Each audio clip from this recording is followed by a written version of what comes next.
जय हिंद। उम्मीद है आप सभी लोग अच्छे होंगे।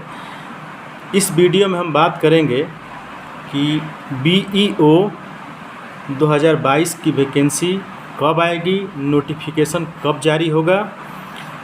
BEO यानी खंड शिक्षा अधिकारी, पहले इस पद को SDI कहते थे। BEO खंड शिक्षा अधिकारी एक गरिमा वाला पद है और इसमें जो अधिकारी बनते हैं वो ब्लॉक पे होते हैं, BRC पे होते हैं और प्राथमिक तथा उच्च प्राथमिक विद्यालयों में अध्यापकों की उपस्थिति के साथ साथ MDM इत्यादि चेक करते हैं। तो आपके पास एक सुनहरा अवसर है, तैयारी करने का एक सुनहरा चांस है। सबसे पहले हम बात करते हैं कि 2022 में क्या वैकेंसी आएगी। तो निश्चित रूप से अभी परसों देखिए, परसों सूचना आई है कि जुलाई में नोटिफिकेशन आ सकता है। 2020 की वैकेंसी में आपने देखा होगा कि 309 पद थे, जिसमें कुछ पद उस समय फुलफिल होने से बच गए थे, यानी लगभग 60 से ऊपर पद जो है पूर्ण रूप से भरे नहीं गए थे, उसमें खाली रह गए थे। और साथ साथ जहाँ तक मेरा अनुमान है और जहाँ तक मैंने स्टडी किया तो मुझे ये अनुमान हो गया कि लगभग 150 के आसपास मिनिमम कम से कम पद रहेंगे। तो इस तरह से 200 से ऊपर पद होने की संभावना है। अब इसकी तैयारी की अगर बात करते हैं तो इसमें प्री और मेंस होते हैं, इंटरव्यू नहीं होते हैं। और इसमें वही विद्यार्थी प्रतिभाग कर सकते हैं, वही प्रतियोगी प्रतिभाग कर सकते हैं जिन्होंने B.Ed किया हो। BTC या शिक्षा मित्र प्रतिभाग नहीं कर पाएंगे। अब बात करते हैं प्री की। तो प्री एग्ज़ाम का सामान्य तौर पे इतना समझ लीजिए कि जो PCS प्री होता है उसमें PCS प्री का पूरा टोटल GS की तरह होता है। टोटल जो PCS में आप देते हैं वो GS PCS लेवल का ही होता है।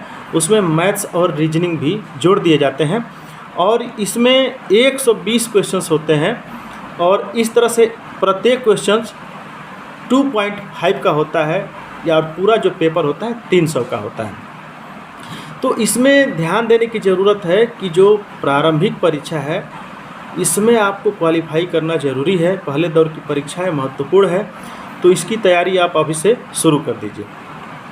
अब मुख्य परीक्षा की बात करते हैं तो इसमें 2 पेपर होते हैं, एक GS और हिंदी साहित्य और हिंदी निबंध।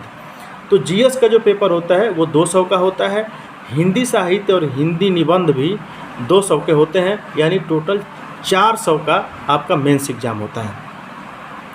अब तैयारी के रणनीति पे बात करते हैं तो सबसे पहले तो अभी आप न्यूज़पेपर खंगालना शुरू कर दीजिए, क्योंकि उसमें करेंट अफेयर भी होगा और लगभग 6 महीने के आसपास करेंट अफेयर पूछता है। मैथ्स के क्वेश्चंस भी आप सॉल्व कर सकते हैं, क्विज लगा सकते हैं, क्योंकि उसमें समय कम होता है और मैथ्स के क्वेश्चन लगभग 8 से 10 क्वेश्चंस होते हैं। उनको सॉल्व करने के लिए आपको क्विज या कम से कम अभ्यास होना ज़रूरी है। रीजनिंग के भी अच्छे क्वेश्चंस आते हैं। और GS की जहाँ तक बात करते हैं तो GS जो आप PCS लेवल पे जानते हैं, कम से कम 8-10 साल के जो पुराने पेपर हैं PCS या BEO के, उनको आप खंगाल सकते हैं, उनका अवलोकन कर सकते हैं। इससे आपको आइडिया मिल जाएगा कि सामान्य तौर पे GS के प्रश्न कैसे आते हैं। तो नोटिफिकेशन जुलाई में आने वाला है, आप उसका इंतज़ार मत करिए, आप अभी से तैयारी करना शुरू कर दीजिए। मैक्सिमम क्विज सॉल्व करिए। कुछ कोचिंग के आपको मिल जाएंगे टेस्ट सीरीज से भी आपको लाभ होगा। टेस्ट सीरीज़ करने से फ़ायदा ये होता है कि जब आप क्वेश्चंस पेपर में बैठते हैं तो बहुत सारी चीज़ें अभ्यास रहती हैं, कभी कभी तो हूबहू टेस्ट सीरीज से क्वेश्चंस आ जाते हैं। तो निश्चित रूप से BO बहुत एक अच्छा पद है, एक गरिमा का पद है, एक ऑफिसर होता है, उसको गाड़ी भी मिल रही है आजकल। तो आप मेहनत करिए, अच्छी रणनीति बना करके तैयारी करिए, निश्चित रूप से आपका सिलेक्शन होगा।